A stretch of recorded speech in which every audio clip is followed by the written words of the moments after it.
beautiful viewers. It's Ozioma Erigo sitting here today. You welcome to Best Way TV, and you are watching Power Talk Show. With me in the studio today is Mr. Wale. He's also a pastor, and Vatican Kayemba. You're already used to him anyway. So today we've got a different content to bring to you. Is a beneficial one, a one that you're going to benefit from. If not you, could be somebody you know. So I will advise you to sit back, don't touch the dial, stay tuned, and grab one or two things. I am so excited. I don't know about you. I'm excited because I'm about to learn new things. I'm excited because I'm about to get something that is going to be beneficial to me or to somebody I know. So that's, when I'm doing this or dancing, that's my excitement moves. I don't know about you. Are you dancing the same dance? Stay tuned and then listen to what we have today. So I'm going to give Mr. Wale the chance to introduce himself fully so you get to know him.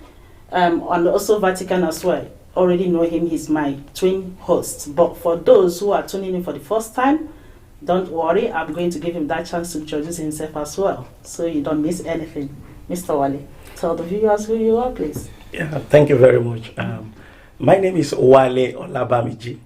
I am the principal solicitor for DMO Olabamiji Solicitors. We are based in Bridgeton in Office 107, Abercrombie Business Center. I established the law firm in Scotland. That was January 2018 after I've practiced in United Kingdom for like 7 years. And I am qualified as a solicitor in Scotland. I'm also qualified as a solicitor in England and Wales. I'm a barrister and solicitor of Supreme Court of Nigeria, where I practiced for about 5 years before I came for Masters in Strathclyde in 2007. And also, I am a pastor. I pastor Potter's House Prayer Ministry. Potter's House Prayer Ministry is a cosmopolitan church, a multi-ethnic church that is based in Bridgeton, in Rutherglen. That is based in Rutherglen for now. We are different from Potter's House of TD Jakes. Our own mission is about prayer. And we have been seeing God. Oh, that's powerful. Viewers, you need to go visit them. All right, over to you, Vatican. First of all, I'm sorry I made a little bit of noise there because I'm trying to give shout out to the people that they're watching us. So my name is Vatican Kayembe, so you are used to me. By the way, we've got people connected already. We've got Victorina Mukea, Befin Kambale, and we've got Adil Magarati, she's here. So we are here to listen to Mr. Wale and then get all the information possible that we need, especially what is to do with immigration issues. He's the expert. All right, that's nice, but you did not tell them that you're a host as well. I was expecting you to give. You said I'm a twin, but yes, we don't look like each other, do we? Biological, we are not. But hosting, we are. Yeah, that's Vatican. He's a host as well. You forgot to say that, but already you guys know him. Yes, it is Chit Chat Immigration. Are you thinking what I'm thinking? Powerful. So I'm going to get some information, just like Vatican have already told you, from Mr. Wale. He's an immigration solicitor. So he's here to give us advice. Please don't forget, the phone number is right on your screen. So you need to call in for your advice, if not you, but somebody you know. The number again is +44 7459213060. And that's for those who are not in the UK, those calling from outside the UK. So if you're calling from the UK, you need to call us on 07459213060. Please call in to ask a question. Mr. Wale, based on the research I made on this topic of today, which is Chit Chat Immigration, okay. Already we are talking about how to regularize ourselves in the UK or how to stay legal in the UK. So I've already made a research, and the ways, there are different ways which I found out. So we're going to take them one after the other. Okay. You know, to be able to get enough information or pass enough information to our viewers. Okay. First of all, one of them I found that is the spouse visa, which is also UK settlement visa. Okay. Or spouse visa. You know? Spouse visa. Okay. Yeah. So we just want to know all about it, how to go about it, and how we can stay legal through that means. Okay. Thank you very much. There are different routes through which someone can regularize their their immigration status in the United Kingdom. If we are looking at someone who came to UK as a student and who, by chance, find love in United Kingdom, you know, he or she finds someone that he likes, and they intend to get married. There are requirements to be met. One of them is that the spouse, any of them, or the combined income of the two of them must not be below £18,600. And also, the one that is trying to regularize, the spouse that is trying to regularize his leave to remain in UK must pass English language at level A1 of Common European Framework of Reference. They call it level A1. And that is the BRS minimum level.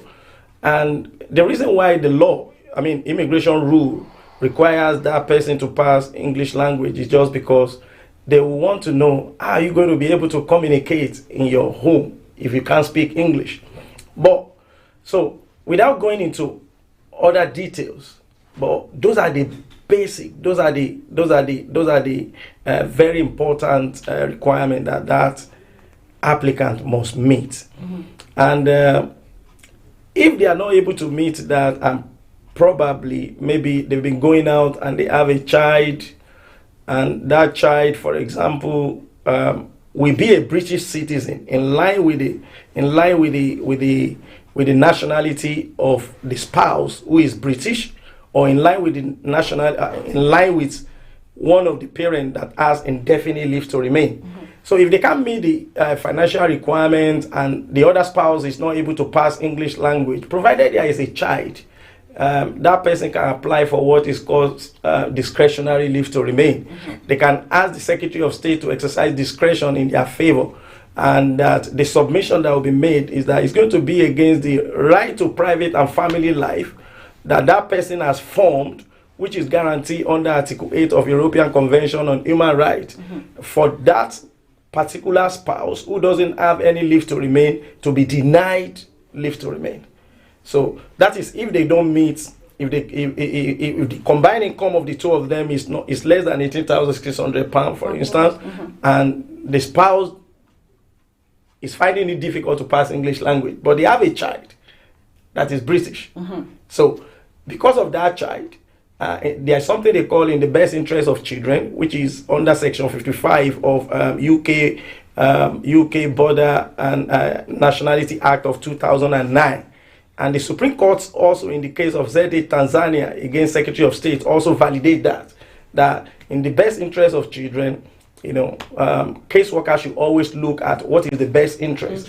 For the child, for the children that is involved in immigration status. So because of that child that is British, the other partner will get discretionary leave to remain. Okay. Again, based on that spouse visa, okay. Is it only those, like if someone have settlement in the UK and then you find someone not in the UK, maybe like for example in Africa, and want to marry that person, how do you go about it as well? Because some people have stayed here and they found somebody to marry back home and they don't know how to bring in their spouse. Is it the same as it's done here? Is it the same thing? Is it the same way they do it back there? There are different type of stay, mm-hmm. but people don't know. There is student visa, mm-hmm. there is spouse visa, there is indefinite leave to remain, there is refugee leave to remain, there is humanitarian grant leave to remain. This time there is around, work I'm permit. Talking based on spouse visa. Okay, on spouse visa. Yeah. You mean you are referring to someone that is British, right? Someone or somebody that has indefinite leave. Indefinite leave to remain. Yeah.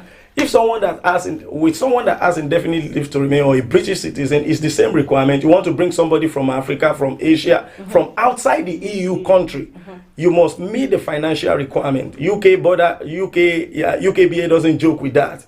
And they are very strict on evidential requirement. They are very strict on what evidence you need to prove to show that you meet that £18,600 threshold. That is provided the person you are trying to bring from outside the UK does not have a dependent. Because if the person has a dependent, it will, that money, that threshold will increase by £3,800 for the dependent, for the first child, okay. and it will continue to increase by 2,400 by every other dependent. For example, now if you are trying to bring X, who is a British citizen, is trying to bring Y from Nigeria, and Y that is trying to bring has two children from his previous relationship. You know, it's not going to be X, who is in UK. We have to demonstrate that he has 18,600 for himself and Y that is in Nigeria. Then you add 3,800 to that 18,600, which will now mean 22,000 whatever, or 400. Then because for the second child you add 2,400 also. So the amount you are going to meet increases with the number of dependents that the spouse who is outside the country has, that is trying to come together to the UK. All right. Okay. Yeah. So, and you're saying that, you know, that threshold is paramount. It's not They like don't joke with it. They don't joke with it. The only way through which they can joke with it is if the person that is trying to invite his spouse from outside the UK is receiving one of the disability related allowance, like DLA, disability living allowance. Back in Africa? Or? No, here. Yeah. Okay. Yeah. You know, he's receiving disability living allowance, personal independent payment, industrial injury allowance. Maybe he's receiving, you know, anything that has to do with disability. You know, UKBA or the legal draftman in their wisdom believe that it's going to be against the human right of a disabled person because you can't expect that person to be able to walk. You know, he can't walk, so there's no way he can meet that threshold. So what the law now says in their wisdom is that provided that person will be able to maintain the spouse and the dependent that he's trying to bring from outside the UK, outside the EU, you know, that provided is able to maintain, not financial requirement right now. Maintenance requirement means the level of income that is given to people who are on income support. You understand? So it's very, very low. So there is good news for those who are receiving disability-related allowance, like personal independent payment. They don't need to meet the 18,600 threshold. All they need to do is they need to show the level of income that people who receive income support allowance, you know, receive before they can sponsor their spouse from outside the EU. All right. For I hope I'm not convincing our audience. Maybe I'm going to too much. I am grabbing a lot already. I don't know about you, Vatican. No, I am grabbing a lot. And I hope our viewers are as well. Yeah, we have Mama Nicole, Sifa, Balo. See some names, man. I should be able to say this name properly. Sifa Nicole, Balolebwami. Yes, that's right. Hello, guys. Welcome on board. And the Beatrice Kalumba. Welcome and on board. we have Star Extension watching. So I think I don't have a question. I'm just listening. I think they are doing the same. Welcome on board, guys. Just like you're struggling with the name, I haven't said it, but I don't want to, you know, spoil your name. But if you are on, welcome. For the benefit of those tuning for the first time, welcome to Best Way TV. This is Power Talk Show, and you know, if you have not subscribed us on YouTube, Best Way TV. Like our page, share, comment, you know, bring in your contribution as well. And our Facebook page is Best Way TV as well. Follow us on Facebook, you know, comment as well there, share, and you know, that's how we roll it every Sunday. So you relax and you get more from us. And Mr. Wale, for I just got a message saying I'm in trouble. Because I said the name, I struggled with the name a little bit. Oh, pardon him. You need to call Mama Nicole. You need to call. Forgive him. Ask the question to the Pastor Wale. So Mr. for Wale. our time, you know, for our time, I don't want, you know, us to like dwell in much in one. We just want you to, you know, give us a little bit of faith, and we're going to advise our viewers to come to you for one-on-one advice or Consultation. one-to-one advice, you know. So just for us to be able to cover all what we have here today, and I'm going to ask again for the EU and family members settlement. So what do you have to tell us about that? Because as it is now, we'll be hearing about Brexit. And you know, most of us in the UK, we've got family members who are EU citizens. So, and I'm not surprised if people don't know how to go about, you know, getting themselves settled, you know, especially now that it's Brexit time. So can you please advise us or tell us more about that? Well, EU citizens until Brexit started don't have any problem living in the UK, provided they are exercising treaty rights. And exercising treaty right means you are either a worker, a self-employed person, or you are a self-sufficient person with comprehensive sickness insurance policy in place, or you are a student that has comprehensive sickness insurance policy as well. If you fall under any of these categories, you are exercising treaty rights and you don't have any problem. There is proud to Brexit. That's what I'm talking about. You have free movement, what they call free movement right in UK as an EU citizen that is exercising treaty rights in another EU state. But now, because of Brexit, and all you need to do as an EU citizen is just to like apply for what is called registration certificate. And with your registration certificate, you can invite or you can sponsor people from outside the EU, non-EU citizen, like your family member from Ghana, your wife who is a Ghanaian, or your children who are based in Accra. You are a German, you are working in UK. So pretty simple. But right now, and also EU regulation is very lenient, it's very soft when it comes to immigration control. For example, dependency stops at 18 under EU immigration law.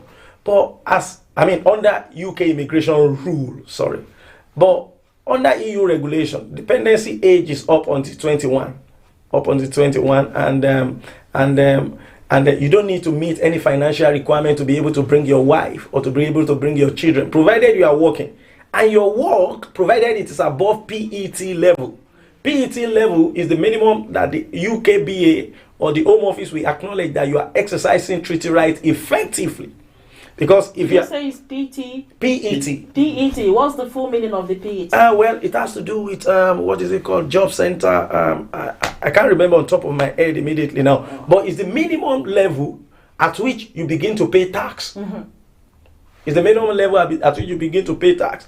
If you are just working 5 hours a week and you are saying that you are exercising treaty rights, Home Office will say that, look, your exercise of treaty rights is ineffective. All right. So, provided you are exercising effectively treaty rights in the UK, you'll be able to bring in your family member who are non-EU citizens from outside the EU.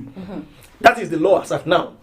And we don't know what the position of the law will be after Brexit. Nobody is sure. It depends on whether it's soft Brexit, hard Brexit, or no Brexit. Yeah. I'm sorry, or no deal. So, it depends on, so nobody is quite, but there is a scheme that is introduced by the Home Office now that says that even if you already have registration certificate in place, and you have, for your non-EU family member, they already have a registration certificate. Resident card. Resident card is always granted to non-EU family member for 5 years. That even though you already have that, and even though you already have document certifying permanent resident, that is the equivalent of indefinite leave to remain for those who are under EU regulation. After they have lived here continuously and exercised treaty rights here continuously for 5 years, they are entitled to apply for what is called document certifying permanent resident status, which is like indefinite leave to remain. So even though you already have all those stuff, so Home Office is still saying that you need to apply for pre-settled status, depending on whether if you don't have document certifying permanent resident, you need to apply for pre-settled status. Yeah, that's what I'm about to ask you, because I've been hearing about this settled and pre-settled. Yeah. So settled status is if you already have document certifying permanent resident. You still need to apply for that settled status under this scheme. Is it the same as indefinite leave to remain? Yeah, it's more or less like with document certified permanent resident as an EU citizen, you already have settlement status in this UK. But the new scheme is still saying that even though you already have that, you still need to apply for settled status. Yeah, that's why I'm asking that settled status, is it the same as indefinite leave? More or less. More or less. More or less like indefinite. But not all. This is where the confusion comes in, because we get this request virtually every now and then from people. You know, they think that, okay, because I'm an EU, oh, I need to apply for settled status. Or no, you can't apply for settled status if you have not lived here for 5 years, work here continuously for 5 years. What you apply for is pre-settled status. Okay. You know. All right. So That's you have 2 stages, isn't it? Yeah. Yeah. I think, And you have that opportunity until October 2021 to do so. Yeah. But I would advise that people who, I mean, why delay? Why wait till then? Because you don't know what the outcome of Brexit will be. And Home Office rules changes virtually. Somebody in the Home Office that is managing Home Office may just sleep and have bad nightmare and just change the law the next day. That's how they operate. Sister Ozzy, can I give you some shout out? Yes, please go on. We have Aaron Mark MKD is watching, so Hello, thank you. You can Aaron. grab a phone as well, since we have Mr. Wale here to answer the question about immigration, and the title is that right there. And then we've got Simon Tumba is watching. We've got Batangolo is watching, and then we've got some new people. Simon Tumba, I will say that, yeah. So I think I've got a question for Mr. Wale. Mr. Wale. All right. Since you mentioned Brexit, and then we know that more people that they are really worried about Brexit, if it happens, whether it's soft or a hard one. It's like the EU citizen, people outside the UK thing. But how do you think this is going to affect African if we have, for example, hard Brexit? Well, without running foul of what we are discussing, the political side of it, I don't really know much about the political side of it. In terms I of only know immigration? in terms of the law, legal aspect of it. Well, hard Brexit, soft Brexit, or no deal. The advice that I will have for people who are under immigration regulation now is take steps to protect yourself. Okay. Yeah. So you are listening. Viewers, are you Take listening? steps So if to you are protect EU family yourself. member, Because UK immigration law changes per time. It's so dynamic that we solicitor, we need to keep running after the law. They can just wake up after a bad nightmare and say that no, we are changing. oh yes, viewers, UK But even law. if they change, it does not affect people. But if you are already law, it's never implemented retrospectively or retroactively. It's going to be against natural justice. That's one of the fundamental principles of natural justice. Once you are protected, if law changes, it can't affect you. So that is the reason why we need to do something about it. If you are an EU family member, and this is an opportunity for you to grab either pre-settled or settled status, depending on how long you've been here or how long you've worked here.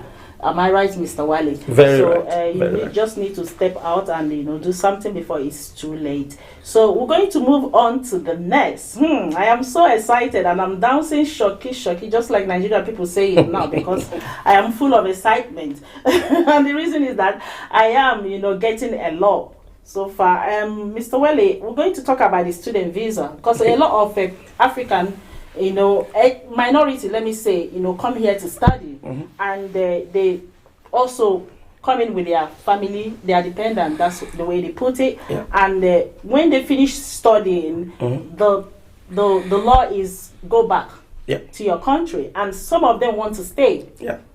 And how do they migrate from being a student to settlement? Yeah.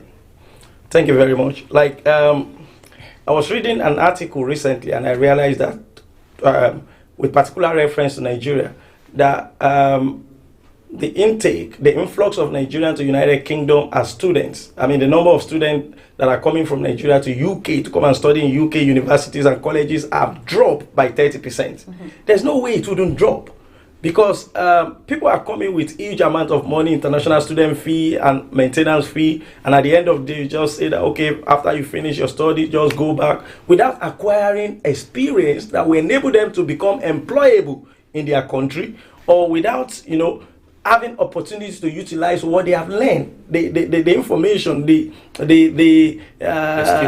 skill that they have learned. So that is the reason why people are now going to Canada, people are going to Australia, and all those kind of things. But for people that have found themselves in this United Kingdom, I have one major advice, because by reason of experience, I have experienced this thing from blacks and minority ethnic people, as in BME community. We always leave things too late before we act. Yeah, you see people calling you and say that, oh, my visa is about to expire next month.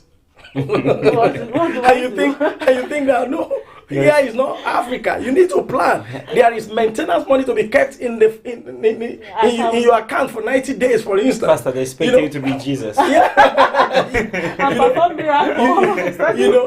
Yeah. There are, like, for example, as without deviating from the question that you have asked, that how will those people, those category of people who are students, how are they going to be able to regularize their stay? One major way through which they can regularize their stay is by getting job, by getting if they are lucky enough to get job from companies that have tier 2 sponsorship license. Okay. That's the best way out of this whole problem that Home Office has created for students from non-EU country. And where it starts from is this: don't send speculative CVs to companies until you have researched that the company you are applying for job have sponsorship license. Okay. I was just lucky. It was just God that did my own. My previous employer did tier 2 work permit for me, Ethnic Minority Law Center. I'm still grateful to them till now. But it's not as a student who want to cross to tier 2 work permit. You don't just try to apply to company. The first thing is go to the register of go to the register of tier 2 sponsors.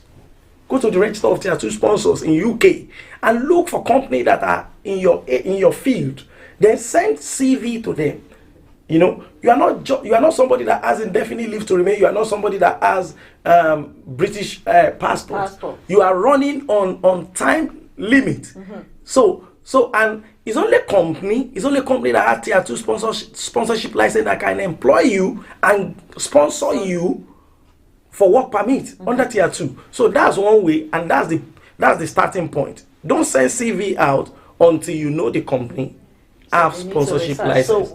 So you go to the register of tier 2 sponsors, register of tier 2 sponsors license. Sorry, is that on immigration site, or where would they go to search for that? Just Google. Everything is in Google. Google, okay. Yeah. Just Google it. Yeah. Okay, guys. Do the research. That's where it starts from. Then you are sure that if this company calls me and they are willing to employ me, they will be able to give me sponsorship certificate. So that's one thing. The other thing, for example, if, for example, in the course of your studies, you find love in United Kingdom, graduate. And no, I'm talking about genuine love here. Because UKB has obligation to no. Yeah. You might be fortunate. To develop a relationship. And that's another opportunity. That's another side of it. The other way around through which you can regularize your status. But when you say develop love to a genuine person, it shouldn't be somebody that doesn't have a document. No. Myself and my wife got married when I had no paper. I was in the same shoe. My wife married me when I had no paper. So I was a student. I came to study masters in Strathclyde Uni, and I lost immigration status. So if you find a woman, God will give you your own wife, that is not going to be based on paper love. Yeah. You understand? No, pastor is very specific. He's calling things as it is. Yeah. And again, another way is probably your parents have money in Africa where you are coming from. You can decide to start a business in the United Kingdom. If you have access to £200,000, and 2 people can partner together to start the business. Okay. In 5 years, you will get indefinite leave to remain. The only one of the fundamental requirements of that stuff is that you must be able to import your money from your country within 90 days. And you know, show evidence of yeah, how show you got it. evidence and all those kind of things. And you can also decide to, progress your academic. We have a lot of Africans now that are PhD holders. Yeah. All You know, right, because- so from one as in program to another. Well, but that's going to go up a lot of money. That's why tier 2 sponsorship. I mean, tier 2. I'll cut it off there. We've got a call coming in. Hello. Hello, Hello, welcome to Best Way TV. And what's your name and your question, please? my name is Serge Kasoko. Hello, Serge. Welcome That's my aboard. Yeah, I was following there and I heard the lawyer, Mr. Lawyer, I don't know his he's a name. solicitor. Sorry, can you say that again? He's a solicitor. Oh, solicitor. Yeah. Yeah, I mentioned something I really loved. Saying if you find a love opportunity grabber, just to quote, I don't know if I'm repeating exact passage, but I've got a question for him. What advice will he give to people who only want to find the love because they need document, and after the document they will separate? What kind of advice does he have for those people? That's my question. All right, Serge. Thank you so much for asking Okay. this wonderful question. Just stay tuned, and Mr. Wale is going to give you an answer. Thanks for calling. Right, thank you. All right. Thank you so much. Bye. Thank you very much. I think you didn't hear me. You didn't hear everything. That's what I feel. I define it. We're going to let him go now, and he's Maybe I'll on. come back later. Stay tuned, and he will tell you the answer. I Bye define. now. I define it. Even the law is against that. They call it sham marriage. Okay. Yeah. But I think on a joking level, I was talking with Miss Eriogu before the program started. I said there is no law in United Kingdom that prevent people, even without paper, those who don't have paper, who genuinely are in relationship. There's no law in United Kingdom that prevent them from getting married. But people are scared. Yeah. People don't know. And I used to tell our people in church that something that you don't know is your senior brother. If you are ignorant of something, it's older than you. I was a victim of the same thing when I lost immigration status about 12 years ago. And myself and my wife were planning to get married 10 years ago. We were planning to get married. And I was scared because of the belief that, UKBA will come and arrest me. There is no law. It's going to be against your right to private and family life as guaranteed under Article 8. But UKBA has duty to investigate whether the relationship, whether the marriage is genuine, or not. They have that duty. But once they find out that the marriage is genuine, they can't remove you because of that alone. They can't prevent you from not getting married. They can invite you to investigate. Yeah. They can invite you. They do that. Especially, look at it. This is pure common sense. You see a man of 25 trying to get married to a woman of 69 years old. UKBA, they are not stupid. They'll begin to ask questions. Marriage of convenience, You, isn't it? They are bound to be thinking of along that line. But if you are genuinely in love, there is no law that stops you from getting married in this country. So the question is, So- do you? Sorry, should No, I? you go on. See, Ask for my permission first. should I? Should I? Go on, I'm joking. Yeah. Or so. See, if you are illegal in the UK, and then the person that you're going to get married to, they're also illegal. See, if you get married, will that help you to actually regularize yourself or from being deported? Yeah, it depends. If the two parents are illegal, they've been living here the starting point is 7 years, and they have children. Okay. For in the interest of, as I said the last time about Section 55 of UK Border Nationality Act 2009. They said once children have lived here continuously for 7 years and they are less than 18 years, it doesn't even matter whether they were born here. Provided they are less than 18, They've lived here for 7 years, under Article 8 of European Convention on Human Rights, because of the private and family life that they have built together, irrespective of whether the two of their parents don't have leave to remain. The Secretary of State should be able to exercise discretion in their favor by giving them discretionary leave to remain. That is only when they have children, though. When they have children. Okay. For the benefit of our caller, Serge, I just want you to clear him there, because the question he asked was, for those who go into marriage just for the papers, and I won't encourage that. You won't encourage, that's what I want to get from you. If it is okay by law, by the law, No. Pastor say like the law he is washes even his against hands. that. The law is against that. Washing his hands. So, Can I Serge, give a shout out? 1 minute. Okay. So Serge, I hope you're still on. And our pastor have clarified now is he's not into that. No. So he's a no, Serge. Okay, go on, Vatican. Thank you. So we've got Joel Grace, and we have Joel Grace. Thank you for watching, but you can still call to ask questions, because we are the Mr. Wale. I think it's better to call you Mr. Wale. Please, because we are talking about immigration. If we start calling you pastor, maybe people will get confused a little bit. No. And then we have Josam Mayele. Thank you for watching. You can call and ask anything to do with immigration, how to bring your family reunification as well. Yeah, how to regularize your status, whether you are asylum seekers, whether you are whether you have children in the country and you haven't got settled. Anything that has to do with immigration. But immigration is not the only thing that we do. We do employment. We are trying to go into children hearing, and these are areas that affect our people, and we are doing corporate law practice as well. But we are talking about immigration today. Yeah, okay, that's a different topic, and we'll be bringing it your way. So you stay tuned. Okay, we have. Should I finish? Yeah. All right. Thank you, Kiluba Zongwe. Thank you very much. And then we have Pole Shanda the Post. Thank you, guys, and thank you for watching. Mr. Wale, we're going to move on. Moving forward. We've got people who have children in the UK, but they are non-settlement parents. But they've got children, and the children they have lived here. They were born in the UK, and they've lived in the UK for 10 years.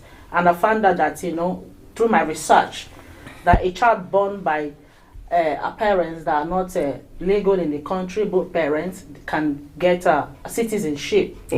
So can you advise us more on that, please? You are very right.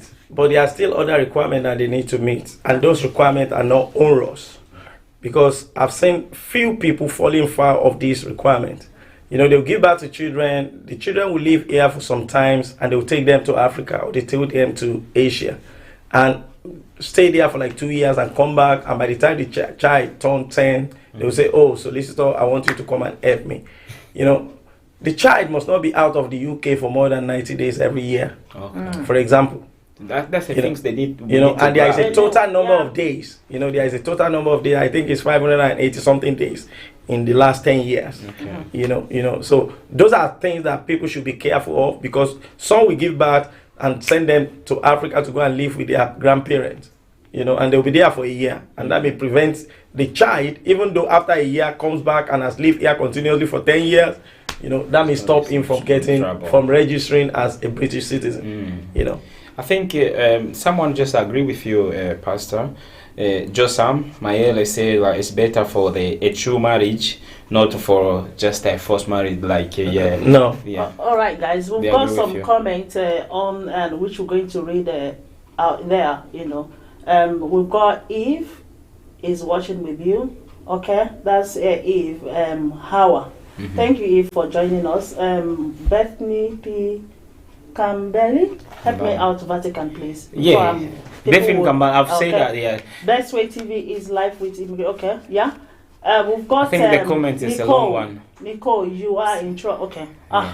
You need to go for the last one. Let's read the last one. People coming here from other countries should have a skill that is needed in this country. If they are a plumber, for instance, and we have plumbers who are unemployed, then like Canada, they should not be allowed into this country, or if they are unskilled, they should not be allowed in. And that's from Janice Beck.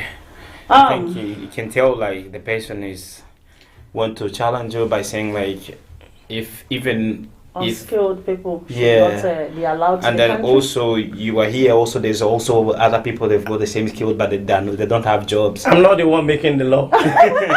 I'm not the one making the law. They make law in the Westminster. parliament. Yeah. You know, those who make the law in their wisdom have cancelled tier 3. Yeah. That's what Janice is talking about, is referring to there. Tier 2 is for skilled workers. Okay. Tier 3 previously was to bring people from outside, from even within the EU. There was a time they called them seasonal agricultural worker visa. You know, they bring them in to come and pick apple on the farm during the harvest. But David Cameron, hostile environment, immigration environment started in 2012 by the present day Prime Minister Theresa May, who was the Secretary of State at that time. That was when they brought in fundamental changes to immigration rule that is affecting United Kingdom. You see, you can't eat your cake and have it. Example is what we have discussed now. There is shortfall of students from Africa. They are not going to Canada, taking their money, their earned money to those places that will give them opportunity. For example, in Canada, if you graduate as a student, you get indefinite leave to remain. Yeah. So people will go there. I'm going to, let you hold on there. Let me talk to our viewers. We've talked about children born in the UK and have been living here. That's, a very important information for you to grab. For those mothers who have children here, do not take your child out of the UK for more than 90 days. It's very important. If you're wishing, if you're in a year, yeah? In a year. If you're wishing to get UK settlement through your child, so that's an important information you need to, grab. And if it's not you, share the news, spread it out so that people can benefit from that. Today side. we have like a lot of people watching us. Like, can they call me? Call me. They don't call, but I think they're doing more of listening. We've got someone from Harare. Harare, that's in Zimbabwe. Yeah, Zimbabwe. Ooh, Mafikiri Kilasi. So thank you for tuning in, and we've got also Mauricio Kaingele. So. Yeah. Guys, you need to call us. Remember the number is showing on your screen. It's Chit Chat Immigration. Also follow us on Facebook, Best Way TV, YouTube, Best Way TV. Subscribe, share, like our page.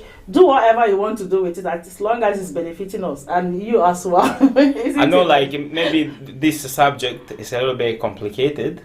But they are doing more. It's more of like again information, yeah. Okay. And aware of a certain. I'm sorry for interrupting you. Yeah. You see, something used to amaze me. Somebody, you don't have leave to remain. You have family in UK.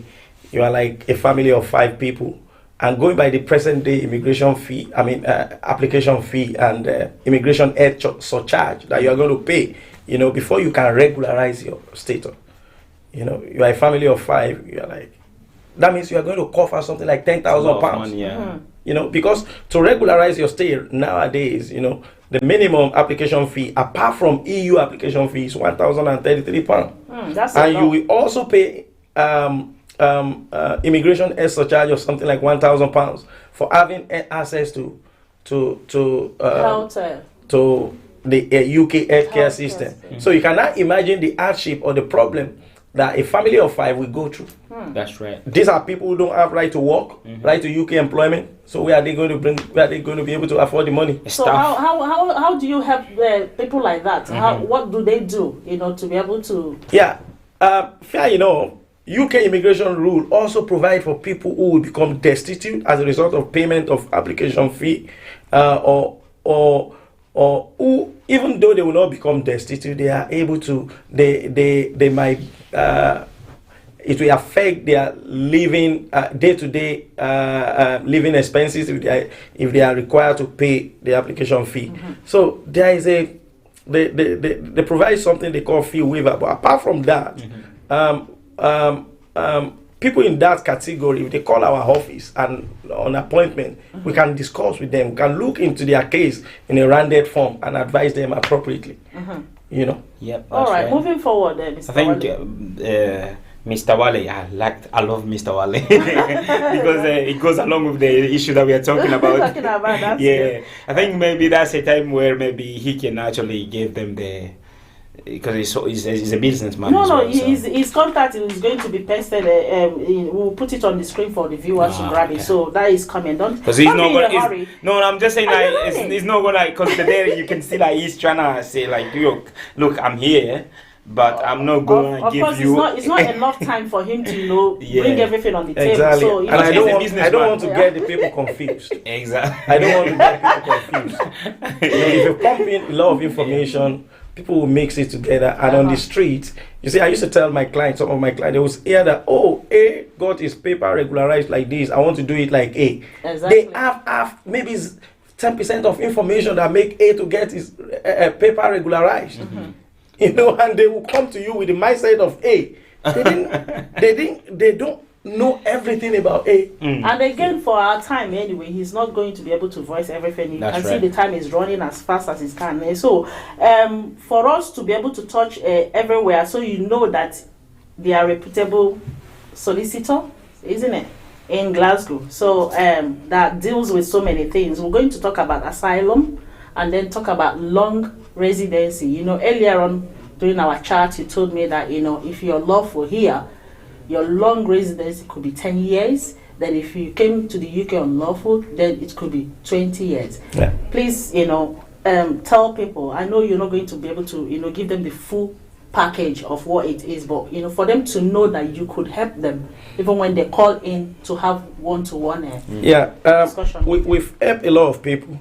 And as I said, by way of introduction, when I started, I've done close to 1,000 cases since I started the practice. So I think I have a lot of experience. And we have done quite a lot of complex, we call it long residence settlement. There are different, there are requirements to meet. If someone has come to UK and has lived here lawfully without breaking his immigration history for 10 years, the person has lived here lawfully for 10 years in any category, and as student, work permit, spouse visa, refugee leave to remain, one way or the other, that person ensures that he has not run out of immigration status. 28 days before the anniversary of his 10 years residence in the UK, he can apply to settle here. But there are requirements to meet. One of the very fundamental requirements is that that person must not have break his immigration status for more than 14 days. Mm-hmm. More than 14 days. Since 2016, when they changed the law about it. Previously, prior to that, it used to be 14 days. And that person must have passed English language at level B1 of Common European Framework of Reference, passed live in the UK test, and must not have criminal record.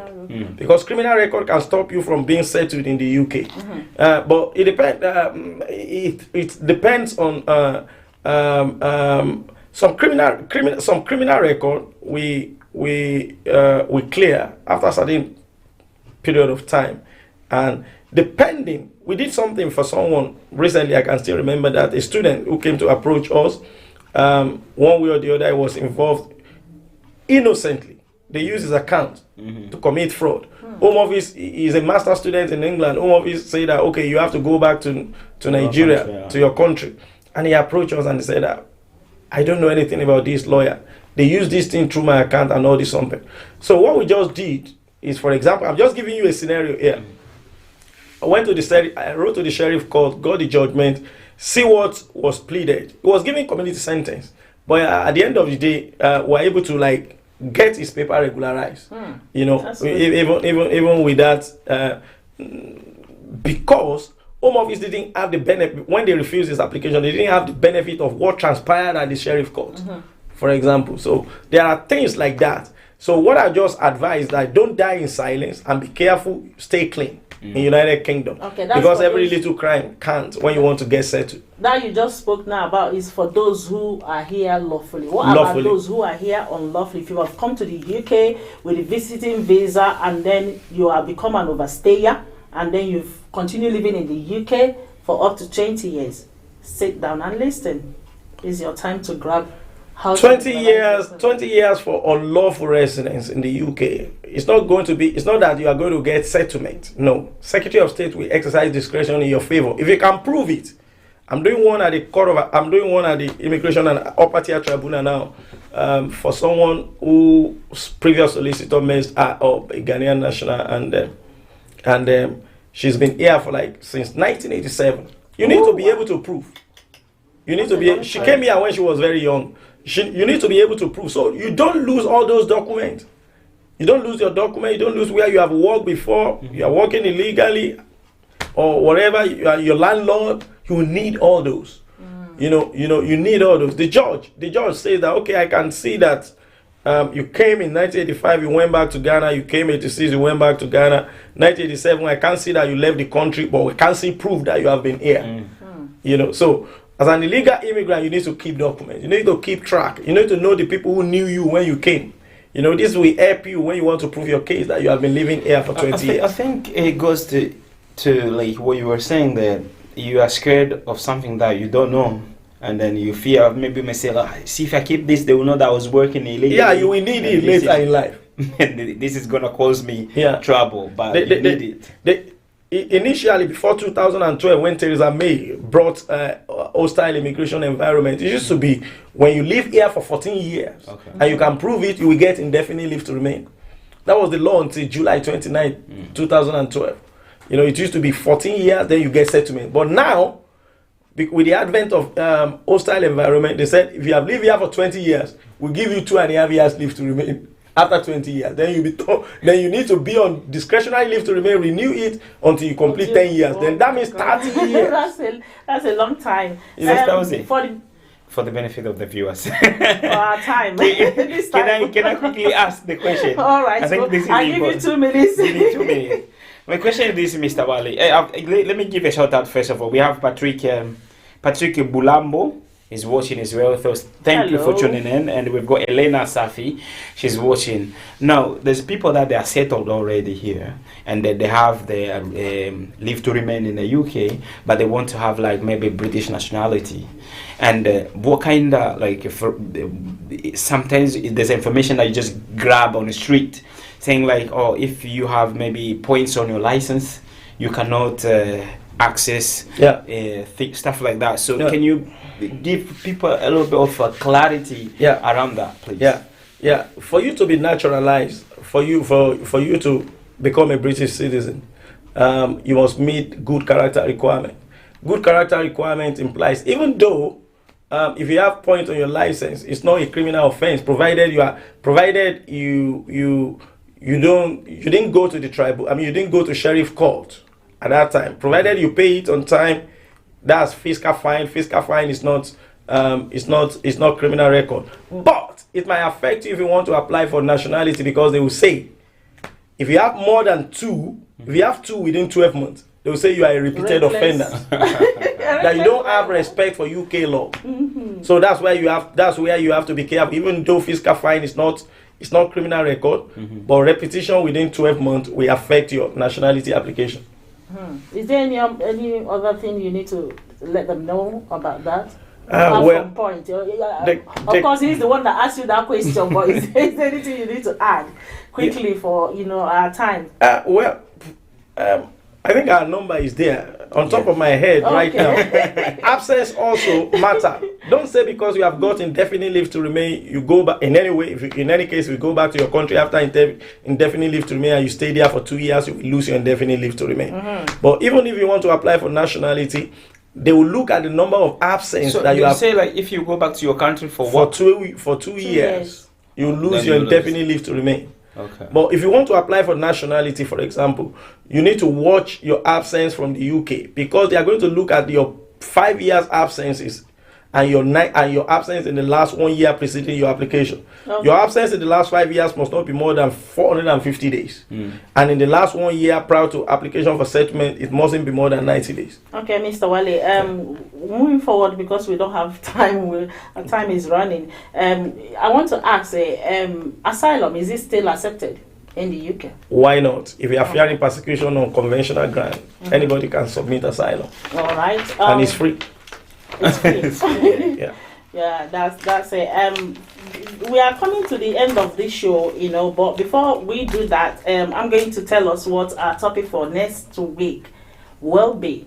Remember that we are here every Sunday, 5:30 UK time. Our topic for next week will be dealing with loss. That will be hot. Mm-hmm. So if you is dealing with loss, or you have lost somebody, let me put it this way. 1 minute, let me answer that call. Hello.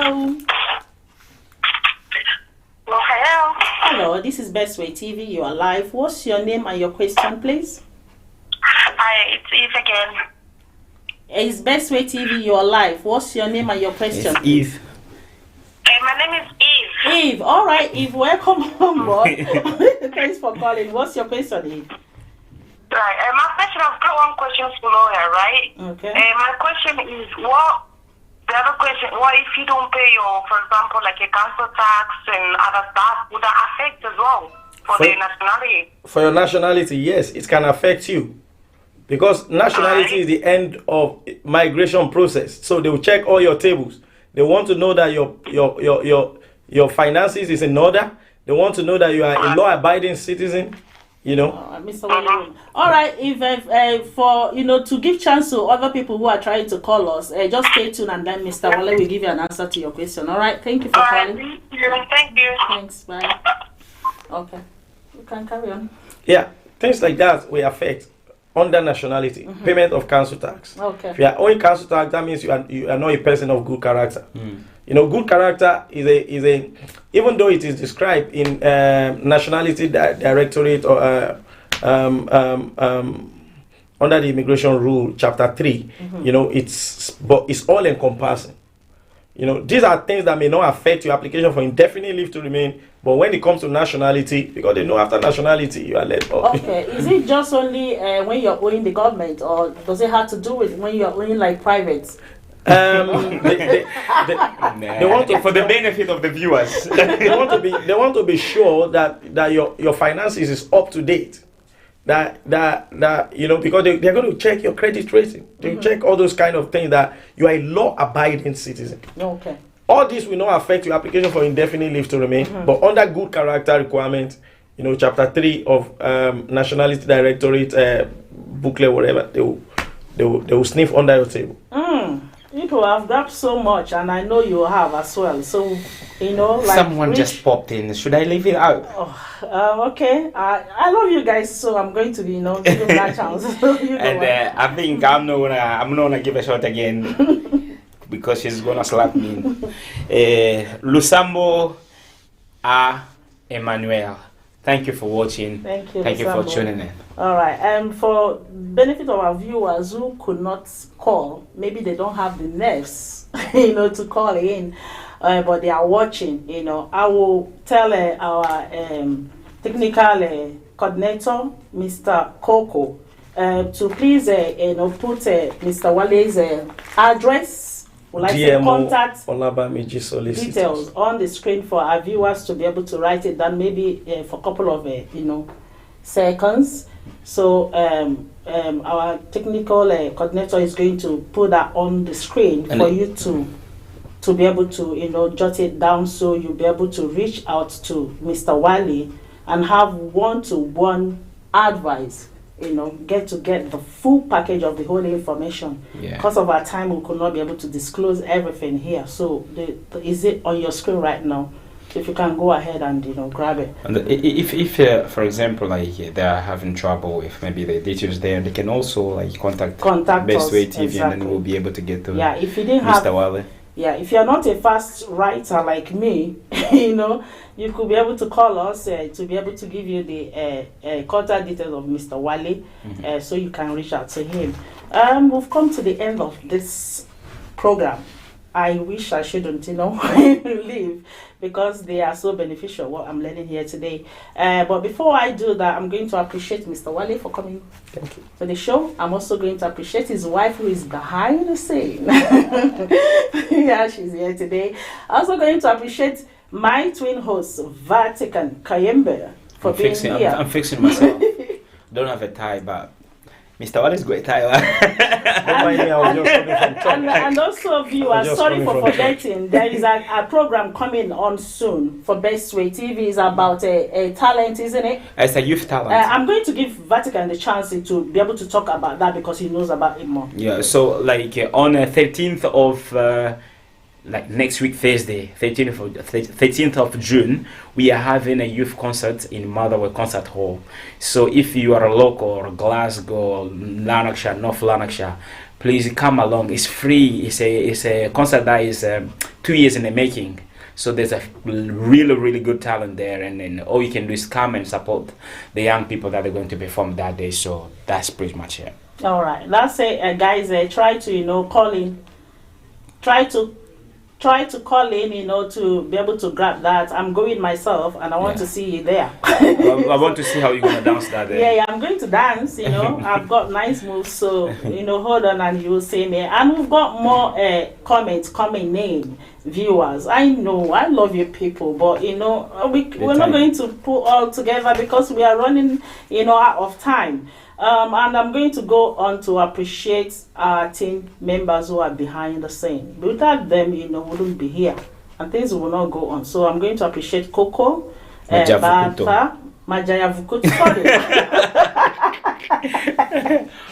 He's going to kill me for spoiling his name. I am not too good with names, but I'll stick with Coco. You say the first name, I'll say the second name. Majaya Vukuto. Okay. No, Coco. You're supposed to say Coco and then say Majaya Vukuto. Okay. Yeah. Stop messing my brain. All right. So we've got Bata. Ngolo. We've got Mr. B. Kambale. We've got Adeline Magarati. And myself, Ozioma. You cannot thank yourself. You are in front of the screen and then you are thanking yourself. Yes, I am.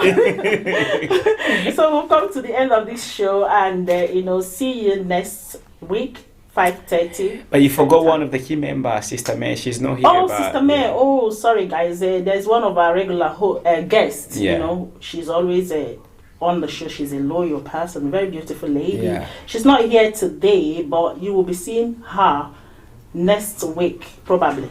So, Sister May, if you're watching, hello. Shout out. So this is the end of the show, and see you next week. Bye for now. Bye. And Mr. Wallace is here.